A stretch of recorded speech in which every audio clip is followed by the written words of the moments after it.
Hello दोस्तों, welcome to ICM channel. आज हमसे यहाँ पे डिस्कस करने वाले हैं दो स्टॉक के बारे में।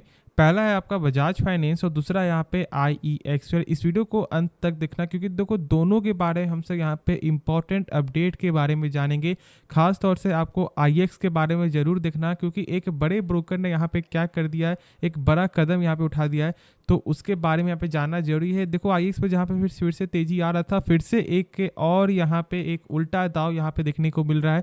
तो क्या हम लोग यहाँ पे शेयर को सेल कर देना चाहिए या फिर यहाँ पे होल्ड करके चलना चाहिए, तो हम सब इस वीडियो में जानेंगे। तो इस वीडियो को जरूर से अंत तक देखना। लेकिन पहले यहाँ पे डिस्कस करेंगे बजाज फाइनेंस के बारे में। देखो इसका लेवल जो है ना, आपको 5800 के ऊपर है, और मैंने कहा था कि यदि 5800 के ऊपर है तो आपको यहाँ पे बाई करना चाहिए था। बहुत से लोगों ने यहाँ पे बाई किया हुआ है, तो उनको यहाँ पे ऑलमोस्ट 100 पॉइंट का तो जरूर जो प्रॉफिट हो रहा होगा। लेकिन ये 100 पॉइंट 200 पॉइंट के लिए मेरा ये आपको जो हमेशा मकसद नहीं रहता, ठीक है। बहुत से लोग जानना चाहते हैं शॉर्ट टर्म के लिए, इसलिए मैंने बताया था। बाकी लॉन्ग टर्म के लिए बजाज फाइनेंस को जरूर यहाँ पे आप पिक कर सकते हो। लेकिन अभी क्या है, अभी बहुत ज़्यादा यहाँ पे प्रेशर आपको देखने को मिल रहा है। पहला तो यहाँ पे कस्टमर का जो यहाँ पे साफ तौर से जो मैं बोल सकता हूँ कोर्ट में जो केसेस आपको आते हुए लगातार दिखाई दे रहा है कि इनका जो भी इनका लोन होता है, उसमें जो बिना आपको परमिशन लिए हुए ही वो इंश्योरेंस को यहाँ पे ऐड ऑन कर देते हैं, जिससे बहुत सारे कंप्लेन आपको आते हुए दिखाई दिया। साथ साथ आपका जो रिलायंस यानी कि जियो फाइनेंशियल के कारण भी कहीं ना कहीं जो इसमें प्रेशर है, क्योंकि बहुत सारे ब्रोकर जो है अब बजाज फाइनेंस से पीछे हट रहे हैं, और बहुत से लोग ऐसा मानना भी है कि अब बजाज फाइनेंस यहाँ पे आगे नहीं बढ़ेगा। तो ये सब भी कारण यहाँ पे देखने को मिल रहा है। लेकिन हम लोग इसके बारे में जानेंगे कि क्या हम लोगों को भी यही जान करके क्या स्टॉक को यहाँ पे सेल कर देना चाहिए क्या, नहीं तो सबके बारे में डिस्कस करेंगे, ठीक है। तो अंत तक जरूर देखना, तो ही आपको समझ में आएगा। मैं बार बार इसलिए बोल रहा हूँ।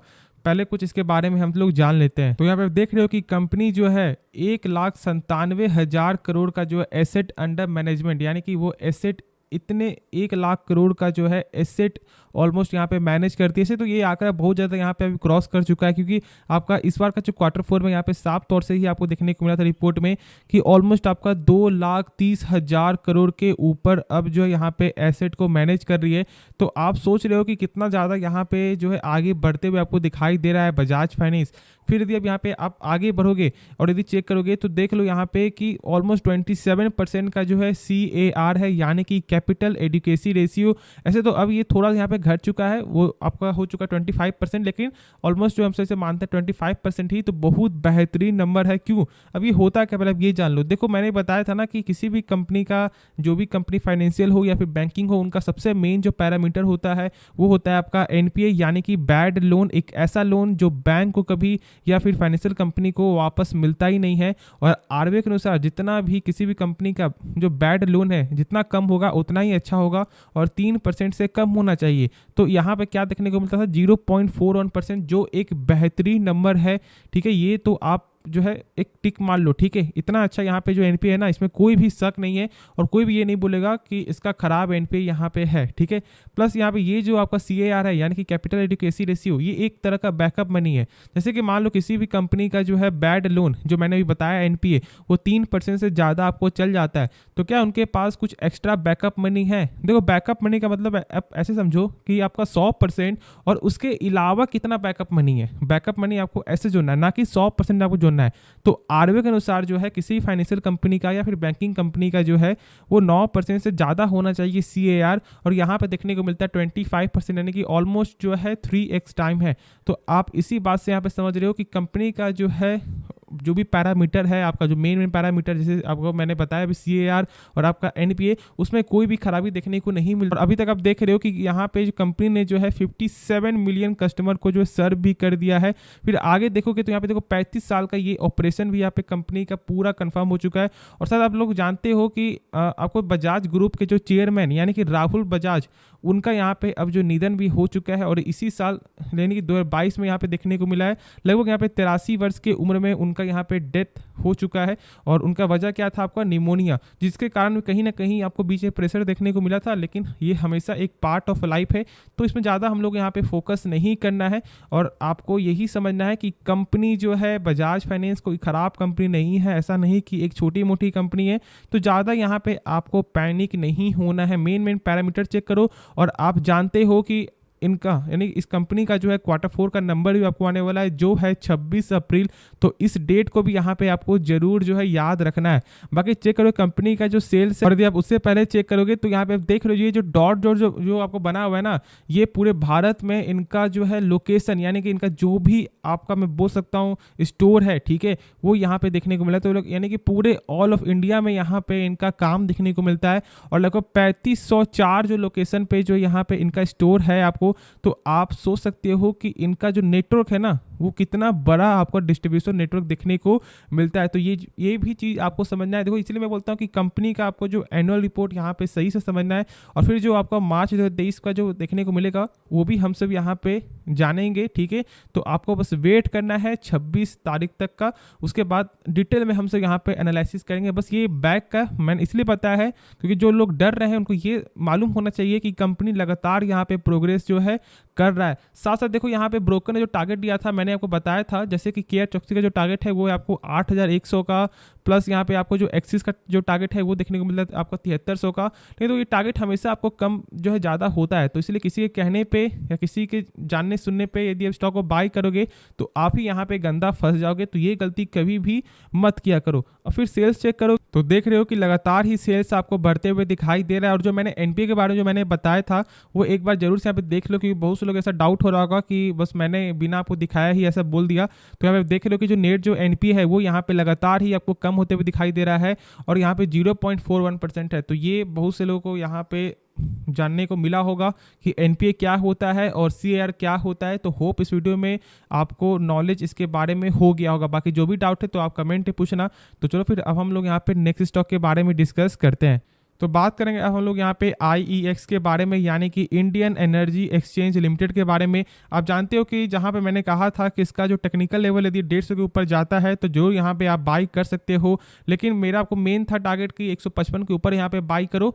लेकिन आप 150 के ऊपर ही बाई करो, कोई दिक्कत वाली बात नहीं है। लेकिन स्टॉप लॉस जरूर आपको लगाना था, जो मैंने कहा था कि 150 का ही आपको लगाना है, और ये बहुत ही स्ट्रिक्ट स्टॉप लॉस था। लेकिन अब यहाँ पे क्या हो रहा है कि जब इसमें आपको रैली आती है तो कहीं ना कहीं से एक आपको गलत न्यूज़ भी आने को देखने को मिलता है। बहुत से ब्रोकर यहाँ पे टारगेट दे रहे हैं यहाँ पे 200 रुपया का, लेकिन देखो कोई ज़्यादा इम्पैक्ट नहीं पड़ रहा है, ठीक है। लेकिन अब यहाँ पे एक और क्या टारगेट आ गया है, वो यहाँ पे एक बड़ा बयान आपको आ गया है, जो है बर्नस्टीन रिसर्च के द्वारा उनके पोर्टफोलियो से, वो अपने पोर्टफोलियो से जो IEX को यहाँ पे बाहर कर रहे हैं। और उनका ऐसा मानना है कि आने वाले समय में जो IEX को ज़्यादा ही यहाँ पे चुनौती का सामना करना पड़ेगा। तो इसलिए वो अपने पोर्टफोलियो से IEX को यहाँ पे बाहर निकाल दिए हैं। अब ये एक खराब न्यूज़ आपका हो गया IEX के रिगार्डिंग।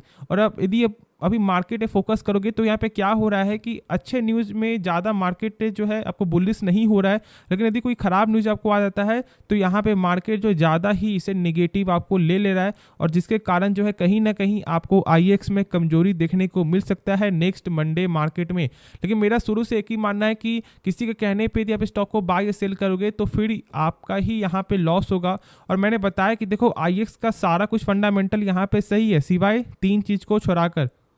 तो पहले जान लो कि यहाँ पे क्या अच्छाई है। तो देखो यहाँ पे कंपनी का जो ROC है वो यहाँ पे देखने को मिलता है 62% का, यानी कि कंपनी का जो 100 रुपया है वो एक साल बाद आपका हो जाता है 162 रुपया, जो एक बेहतरीन ग्रोथ है। क्योंकि मैंने बताया है कि किसी भी कंपनी का जो है ROC हो या फिर आपका ROE दोनों ही 12% के ऊपर होना चाहिए। और यहाँ पे ऑलमोस्ट जो है 5x टाइम है, यानी कि 12 × 5 यानी कि 60% के ऊपर जो है यहाँ पे देखने को मिल रहा है। तो यहाँ पे आप सोच सकते हो कि कितना अच्छा यहाँ पे नंबर है। लेकिन अब ये ROC को आप कैसे निकाल सकते हो। देखो ROC में क्या होता है कि शेयर कैपिटल प्लस आपका रिजर्व प्लस आपको डेप्ट, ये तीनों चीज को जोड़ करके ये नंबर देखने को मिलता है। लेकिन ROE में ऐसा नहीं है, बस ROE में बस यहाँ पे 2 चीज है, ठीक है। लेकिन अब ROC में आपको ज्यादा फोकस इसलिए करना है, बस आप मेन चेक करना ROC, ठीक है। यही सबसे इंपॉर्टेंट यहाँ पे पैरामीटर है। मेरा काम था आपको दोनों बताना, तो मैंने आपको बता दिया है। अब देखो यहाँ पे सेल्स चेक करोगे तो ये सबसे एक बड़ा आपको यहाँ पे नेगेटिविटी है, क्योंकि सेल्स में यहाँ पे कमी आते हुए दिखाई दिया। मैंने बताया है कि सेल्स सबसे ज्यादा इंपॉर्टेंट रोल आपको निभाता है किसी भी स्टॉक का फंडामेंटल में। यदि सेल्स में कमजोरी आएगा तो कहीं ना कहीं स्टॉक में प्रेशर आपको जरूर देखने को मिलता ही है, और वही चीज यहाँ पे फिलहाल IEX में है। बाकी यदि चेक करोगे यहाँ पे आपका ईयर ऑन ईयर की वजह से, तो यहाँ पे लगातार बढ़ेगा, क्योंकि अभी फिलहाल एक क्वार्टर बाकी है और यदि एक क्वार्टर का नंबर आएगा तो आपका पिछले के जो आपको जो भी ईयर का जो नंबर है वो आपका ब्रेकडाउन हो जाएगा, तो ये कोई दिक्कत वाली बात नहीं है, ठीक है। प्लस आगे यहाँ पे चेक करोगे जो टोटल एसेट है कंपनी का वो यहाँ पे घटते हुए दिखाई दिया, जो ये सेकंड आपका चीज़ है, मैं बोल सकता हूँ सेकंड यहाँ पे आपको नेगेटिविटी है। बाकी फिर अब आगे बढ़ोगे यहाँ पे कैश फ्लो, यानी कि कंपनी जो भी सामान बेच रहा है क्या उसका पैसा जो रिटर्न आ रहा है या नहीं आ रहा है, तो इसे हम सब बोलते हैं कैश फ्लो।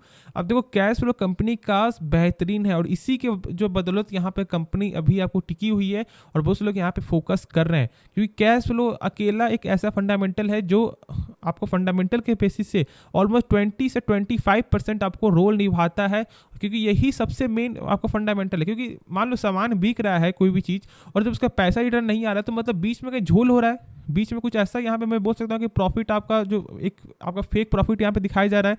तो इसलिए कैश फ्लो आपको जरूर यहाँ पे चेक करना चाहिए, और चेक करने का क्या तरीका मैंने बताया शुरू से, इस नंबर को देखना है कितना यहाँ पे 788 करोड़, इस नंबर से कम होना चाहिए टोटल प्रॉफिट, ठीक है। और यदि हम यहाँ पे चेक करें तो देखने को मिलता है आपको 303 करोड़, यानी कि कंपनी का जो कैश फ्लो है वो यहाँ पे आपका पॉजिटिव है, और यही चीज़ मैं यहाँ पे शुरू से जो है समझा रहा हूँ और बहुत लोग यहाँ पे समझ में भी आ गया होगा, ठीक है।